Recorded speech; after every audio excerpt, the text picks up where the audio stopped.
আসন্ন শৈলকুপা উপজেলা পরিষদ নির্বাচনে উপজেলা আওয়ামী লীগের মনোনীত দোয়াত কলম মার্কার চেয়ারম্যান পদপ্রার্থী, উপজেলা আওয়ামী লীগের যুগ্ম সাধারণ সম্পাদক ও উপজেলা যুবলীগের সভাপতি শামীম হোসেন মোল্লা, উপজেলা আওয়ামী লীগের মনোনীত চশমা মার্কার ভাইস চেয়ারম্যান পদপ্রার্থী, উপজেলা কৃষক লীগের সভাপতি জাহিদুন নবী কালু ও হাঁস মার্কার মহিলা ভাইস চেয়ারম্যান আফরোজা নাসরিন লিপিকে বিজয়ী করার লক্ষ্যে ১৪ নং দুধসর ইউনিয়ন আওয়ামী লীগের উদ্যোগে ভাটই মাধ্যমিক বিদ্যালয় মাঠে বিশাল নির্বাচনী জনসভা অনুষ্ঠিত হয়েছে।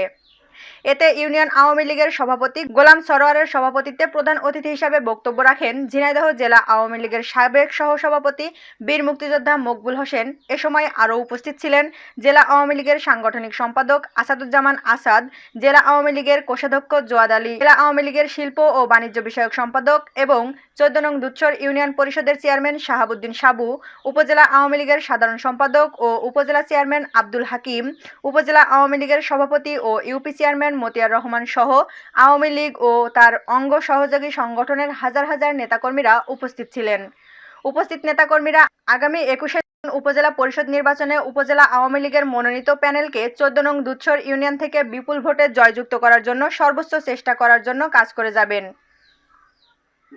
আপনাদের মঙ্গল কামনা করি বলেই আজকে শামীমের পাশে দাঁড়িয়ে আছি যে শামীমকে যদি উত্তোলন করা হয়, শামীমের প্যানেল যদি পাশ করানো হয়, তাহলে আমরা মান সম্মান নিয়ে এবং আপনারা মান সম্মান নিয়ে এই শৈলকুপা মাটিতে বসবাস করতে পারবেন।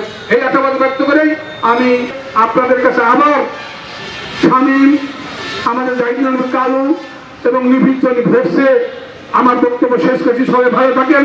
জয় বাংলা, জয় বঙ্গবন্ধু। আসলে সবার মধ্যে আপনারা গুরুত্বপূর্ণ বক্তব্য ছেড়েছেন, কারণ আগামী ২১শে আমাদের জন্য খুবই গুরুত্বপূর্ণ নির্বাচন। এই নির্বাচন যদি আমাদের হাইভাই বেঁচে থাকতো, আমাদের হাইভাই ঝিনাইদহ জেলা পডকাস্ট হিসাবে সে আমাদের সম্পূর্ণ দায়িত্ব পালন করেছে।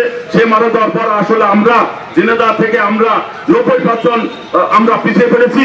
সেই পিছনকে আমরা আগে নিতে হলে আমাদের আগামী ২১শে মে আমাদের উপজেলা পরিষদের নির্বাচন, এই নির্বাচনে আমাদের ৩ জন প্রার্থীকে বিজয় করতে হবে। তাহলে আমরা প্রমাণ হবে যে জীবিত হাইবা আছে, বিলত হাইবা আরো শক্তিশালী। তাই আপনাদের কাছে অনুরোধ করবো, সিদ্ধান্ত ভুলেকে এই ২১শে মে যাতে আমরা বিপুল ভোটের ব্যবধানে আমাদের ইউনিয়ন থেকে আমরা ৩ জন প্রার্থীকে বিজয় করতে পারি, সেই আশাবাদ ব্যক্ত করে সবার সুস্থ দীর্ঘ কামনা করে আমি আমার কথা শেষ হব। খোদা হাফেজ।